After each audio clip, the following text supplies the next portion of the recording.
Hello everyone, welcome to our YouTube channel dream insight classes. तो कल हमने 10 questions कर लिए गए थे जो कि बहुत इंपॉर्टेंट थे। विद्युत चुंबकीय चैप्टर से हमने कुछ इंपॉर्टेंट क्वेश्चंस को सिलेक्ट किया था। तो होप सो आपको याद भी हो गए होंगे। तो अब हम नेक्स्ट क्वेश्चंस करते हैं। ओके, तो यहाँ पे क्वेश्चन नंबर 11, किसी विद्युत परिपथ में फ्यूज किसमें जुड़ा होता है? ठीक है, तो ऑप्शन ए न्यूट्रल सीरीज में, ऑप्शन बी विद्युत में लाइव के समांतर, ऑप्शन सी न्यूट्रल के समांतर और ऑप्शन डी विद्युत लाइव से सीरीज में। ठीक है, तो इसका जो करेक्ट आंसर होगा वो होगा विद्युत में लाइव से सीरीज में। ठीक है, अब हम चलते हैं नेक्स्ट क्वेश्चन पर। तो क्वेश्चन नंबर 12, कृत्रिम उपग्रह में संचार के लिए कौन सी तरंगों का प्रयोग किया जाता है? ऑप्शन ए अवरक्त तरंगे, ऑप्शन बी रेडियो तरंगे, ऑप्शन सी पैराबैंगनी तरंगे एंड ऑप्शन डी आयाम अतिमिश्रण एएम तरंगे। ठीक है, तो यहाँ से हम देखते हैं कि जो अवरक्त तरंगे क्या होती हैं।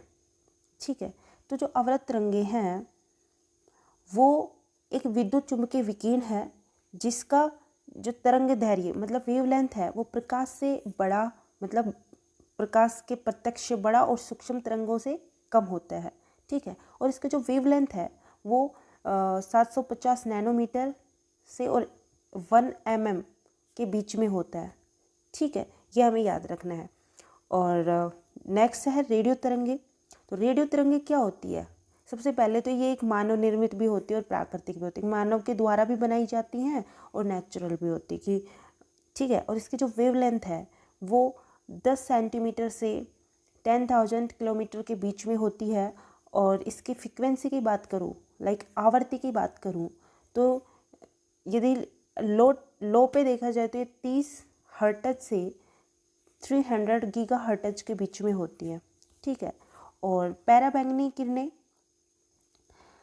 ये पैराबैंगनी किरणें का मतलब होता है कि जो पैरा का ही मतलब होता है कि इससे अधिक, मतलब कि जो बैंगनी है, तो बैंगनी से अधिक आवर्ती की जो तरंगे होती है और ये भी एक विद्युत चुंबकीय विकिरण होती है।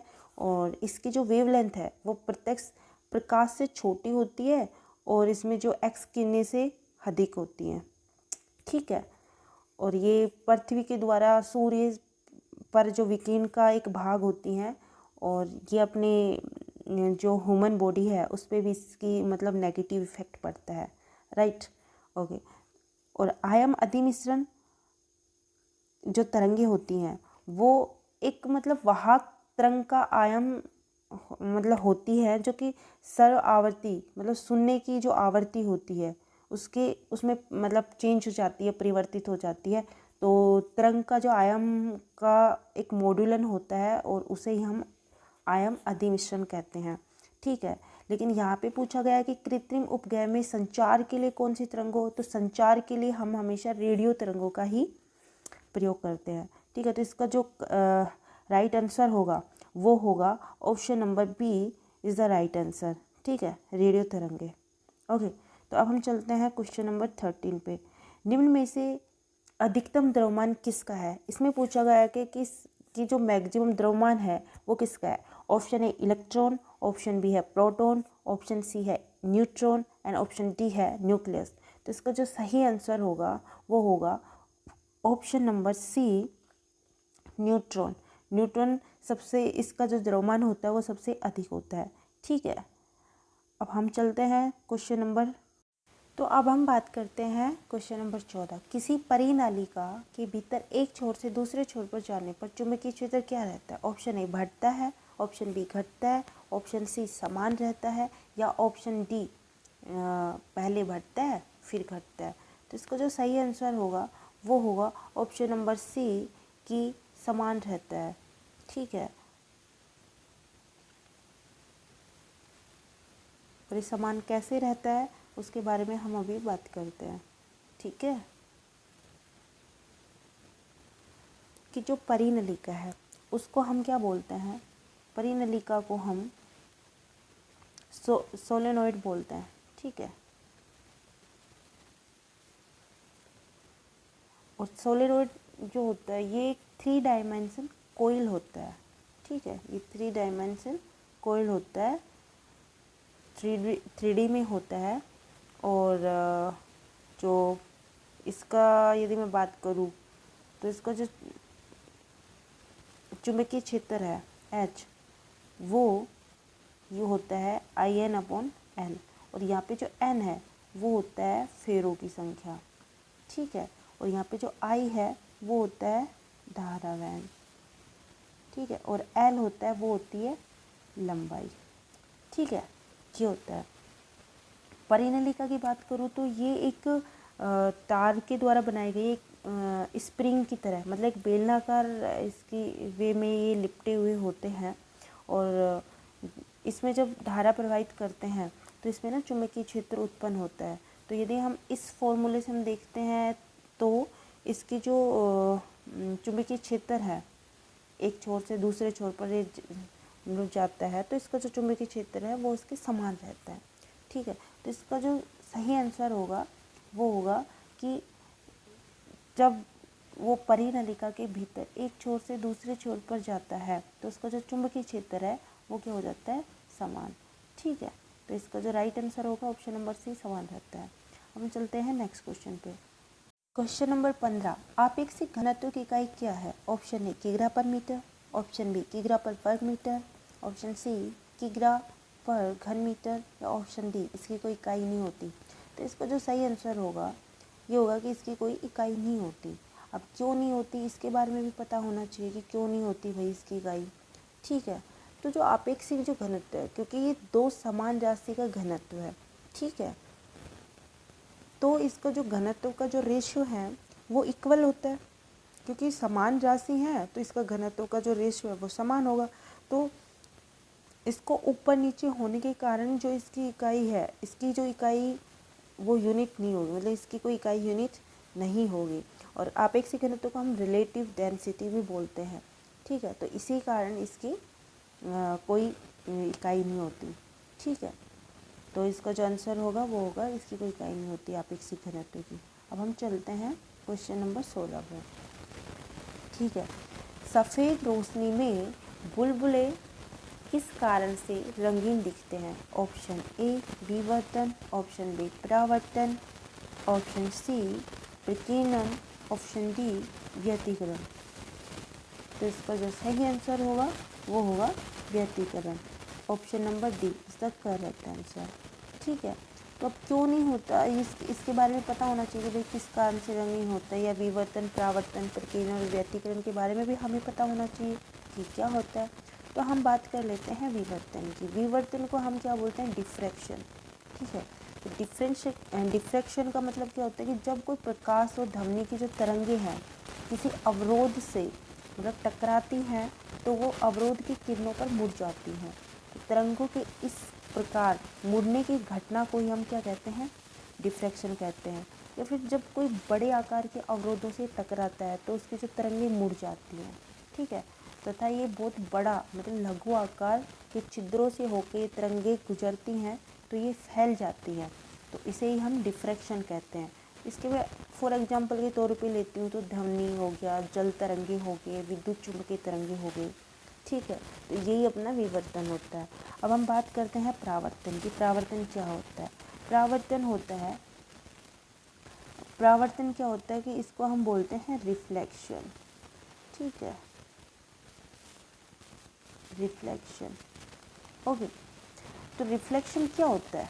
रिफ्लेक्शन के बारे में भी हमें पता होना चाहिए कि जब किसी प्रकार की जो किरण है, ठीक है, प्रकाश की किरण है, वो किसी एक माध्यम से किसी दूसरे माध्यम में प्रवेश करती है तो परावर्तन जो पृष्ठ से टकराकर वापस उसी माध्यम में लौट आती है, तो इसी को हम क्या कहते हैं, परावर्तन में रिफ्लेक्शन कहते हैं। इसी के एग्जाम्पल वही होते हैं कि ध्वनि होती है, प्रकाश होता है, जल की तरंगे होती है, चुंबकीय तरंगे होती हैं, यही होती है।